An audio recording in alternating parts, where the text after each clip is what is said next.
named Teltus. These gave evidence to the governor against Paul. And when he had called upon Tertullus, began his accusation, saying, "Seeing that through you we enjoy great peace and prosperity is being brought to this nation by your foresight. We accept it always and in places most noble Felix with all thankfulness. Nevertheless, I do not want to be tedious to you any further. I beg you to hear, by your custody, a few words from us. For we have found this man a plague, a creator of dissension among all the Jews throughout the world, and a ringleader of the sect of the Nazarenes. He even tried to profane the temple, and we seized him and wanted to judge him according to our law. But the commander Lysias came by and with great violence took him out of our hands, commanding his accusers to come to you by examining him yourselves. You may ascertain all these things of which we accuse him." And the Jews also assented, maintaining that these things were so. 5日の後、大祭司アナニアは数人の長老を呼び、テルトロという弁護士と一緒に下っていって、パウロを総督に訴えた。パウロが呼び出されると、テルトロが訴えを始めてこう言った。ペリクス閣下、閣下のおかげで私たちは素晴らしい平和を与えられ、また閣下のご配慮で、この国の改革が進行しておりますが、その事実はあらゆる面において、また至るところで認めて、私たちは心から感謝しております。さて、あまりご迷惑をおかけしないように、ごく手短に申し上げますが、ご関与を持ってお聞きくださるようお願いいたします。この男はまるでペストのような存在で、世界中のユダヤ人の間に騒ぎを起こしているものであり、ナザレ人という一派の狩猟でございます。この男は宮でさえも怪我相当しましたので、私たちは彼を捕らえました。閣下ご自身でこれらすべてのことについて彼をお調べくださいますなら、私たちが彼を訴えております事柄、お分かりになっていただけるはずです。ユダヤ人たちもこの訴えに同調し、全くその通りだと言った。Then Paul, after the governor had nodded to him to speak, answered, "Inasmuch as you know that you have been for many years a judge of this nation, I do more cheerfully answer for myself, because you may ascertain that it is no more than 12 days since I went up to Jerusalem to worship, and they neither found me in the temple disputing with anyone, nor inciting this crowd, either in the synagogue or in the city. Nor can they prove the things of which they now accuse me. But this I confess to you, that according to the way which they call a sect, so I worship God and my fathers, believing all things which are written in the law and in the prophets. I have hope in God, which they themselves also accept, that there will be a resurrection of the dead, both of the just and the unjust. And being so myself, always I strive to have a conscience without offense towards God and men.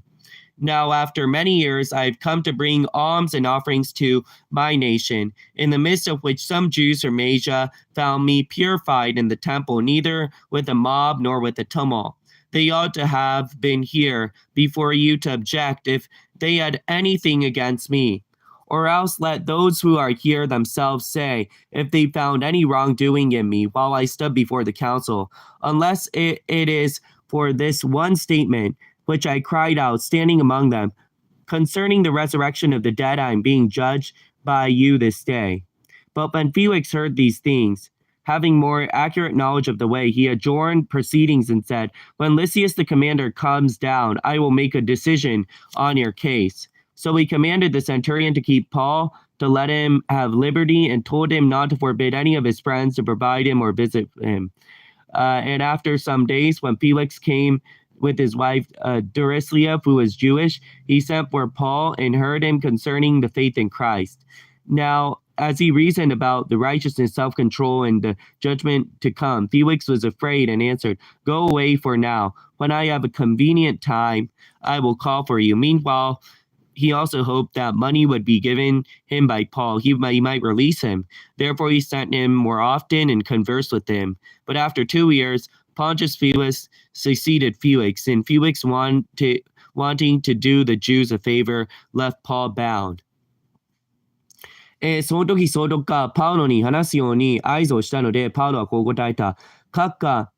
幾年にわたりこの民の裁判を司る方であることをご存知でおりますので、私は喜んで弁明いたします。お調べになればわかることですが、私が礼拝のためにエルサレムに登ってきてから、また、12日従っておりません。そして宮でも、回廊でも、また、市内でも、私が誰かと論争したり、群衆を騒がしたりするのを見たものはありません。今私を訴えることについて、彼らは証拠を挙げることはできないはずです。しかし私は彼らが異端と呼んでいる、この道に従って私たちの戦争の神に仕えていることを閣下の前で承知いたします。私は立法にかなうことと預言者たちが書いていることを全部信じています。また義人も悪人も必ず復活するという、この人たち自身も抱いている望みを神にあって抱いております。そのためにも私はいつも神の前にも人の前にも責められることのない良心を保つよう最善を尽くしています。さて私が同胞に対して施しをし、また備え物させるために幾年ぶりかで帰ってきました。その備え物のことで私は清めを受けて宮の中にいたのを彼らに見られたのですが、別に群衆もおらず騒ぎもありませんでした。またアジアから来た幾人かのユダヤ人がおりました。もし彼らに私について何か非難したことがあるなら、自分で閣下の前に来て訴えるべきです。でなければ、今ここにいる人々に議会の前で立っていた時の私にどんな不正を見つけたかを言わせてください。彼らの中に立っていた時、私はただ一言、死者の復活のことで私は今日あなた方の前で裁かれているのですと叫んだに過ぎません。しかしペリクスはこの道について相当詳しい知識を持っていたので、千人隊長ルシアが下ってくる時、あなた方の事件の解決することにしようと言って裁判を延期した。そして百人隊長にパウロを監禁するように命じたが、ある程度自由を与え、友達に世話をすることを許した。数日後、ペリクスはイラ人である妻、ドルシアを連れてきてパウロを呼び出し、キリストイエスを信じる信仰について話を聞いた。しかしパウロが正義と誠実とやがて来る審判と論じたので、ペリクスは恐れを感じ、帰ってよい。折を見てまた呼び出そうと言った。それとともに彼はパウロから金をもらいたい下心があったので、幾度もパウロを呼び出して話した。2年経って後、ポリヒオフェストがペリクスの後任になったが、ペリクスはイラ人に恩を買おうとして、パウロを牢につないだままにしておいた。Now, when Festus has come to the province, after 3 days he went from Caesarea to Jerusalem. Then the high priest and the chief men of the Jews informed him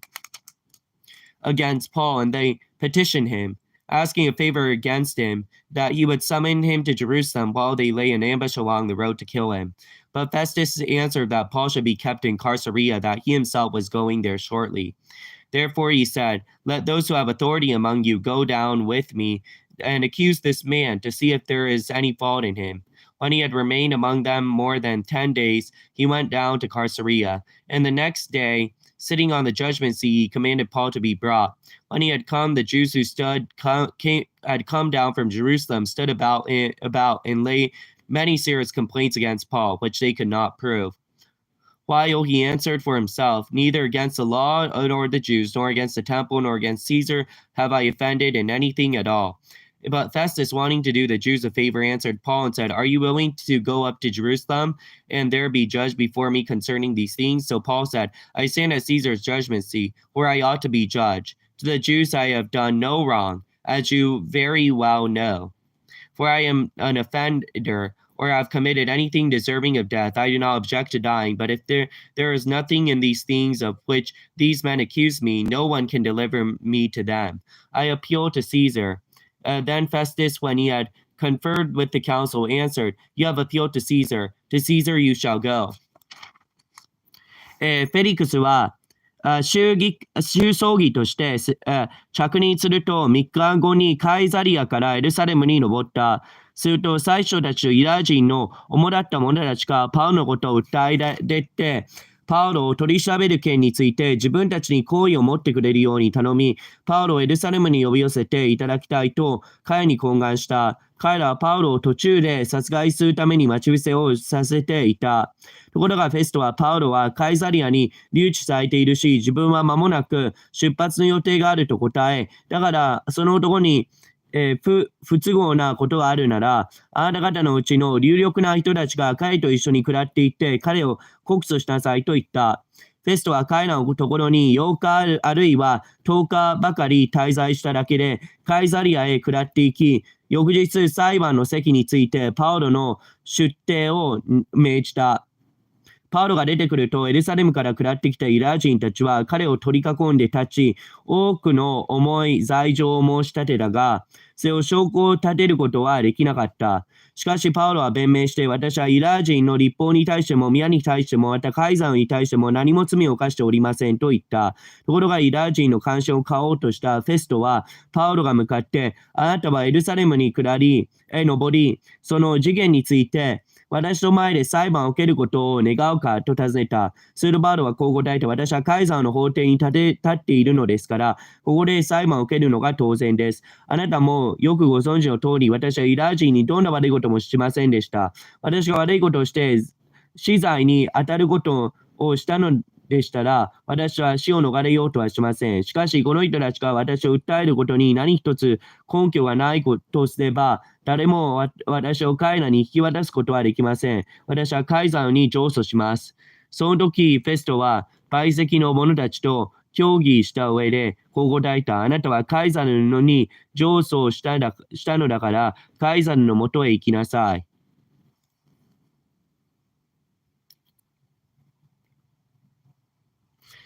And after some days, King Agrippa and Bernice came to Caesarea to greet Festus. And when they had been there many days, Festus laid Paul's case before the king, saying, This is a certain man left a prisoner by Felix, about whom the chief priests and the elders of the Jews informed me, where I was in Jerusalem, asking for a judgment against him. To them I answered, It is not the custom of the Romans to deliver any man to destruction before the accused meets the accusers face to face, and has an opportunity to answer himself concerning the charge against him. Therefore, when they had come together without any delay, the next day I sat on the judgment seat and commanded the man to be brought in. When the accusers stood up, and they brought no accusation against him for such things as I suppose, but had some questions against him about their own religion and about a certain Jesus who had died, whom Paul affirmed to be alive. And I, because I was uncertain of such questions, I asked whether he was willing to go to Jerusalem and there be judged concerning these matters. But when Paul appeared to be reserved for the decision of Augustus, I commanded him to be kept till I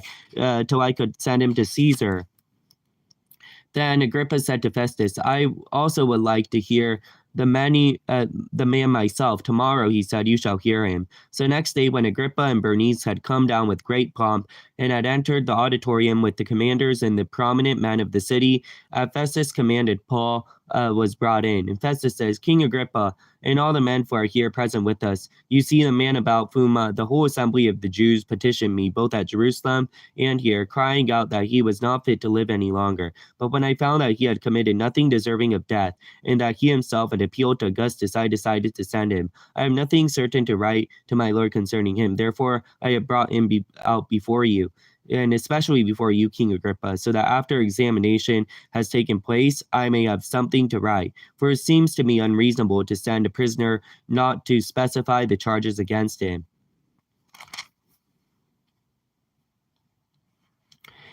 数日経ってからアグリッパ王とベルニケがフェストに経験を表すためにカイサリアに来た。二人がそこに長く滞在していたので、フェストはパウロの一件を王に持ち出してこう言った。ペリクスが囚人として残していった一人の男がおります。私がエルサレムに行った時、祭司長とユダヤ人の長老たちとが、この町のことを私に訴えて罪に定めるように要求しました。その時私は、被告が彼を訴えた者の面前で訴えに対して弁明する機会を与えられないで、そのまま引き渡されるということは、ローマの習慣ではないと答えておきました。そういうわけで、訴える者たちがここに集まったとき、私は時を移さず、その翌日、裁判の席について、その男を出廷させました。訴える者たちは立ち上がりましたが、私が予定していたような犯罪についての訴えは何一つ申し立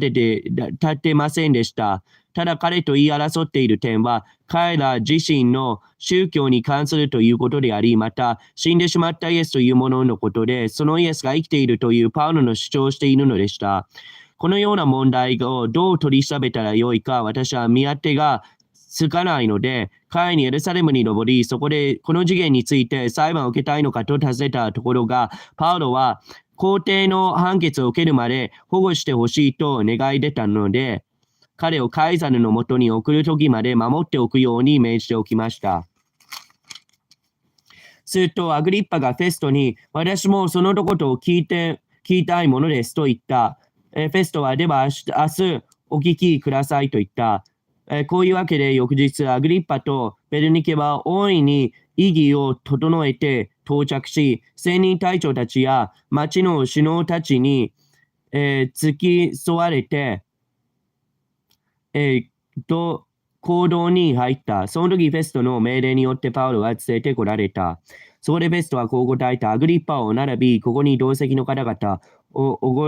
ご覧ください。ユダヤ人がこぞって一刻も生かしておけないと呼ばわり、エルサレムでもここでも私に訴えてきたのはこの人のことです。私として彼は死に当たることは何一つしていないと思います。しかし彼自身が皇帝に上訴しましたので、彼をそちらに送ることに決めました。ところが彼について我が君に書き送る確かな事柄が一つもないのです。それで皆さんの前に分けでも、アグリッパ王よ、あなたの前に彼を連れてまいりました。取り調べをしてみたら、何か書き送ることは得られましょう。囚人を送るのに、その訴えの向上を示さないのは理に合わないと思うのです。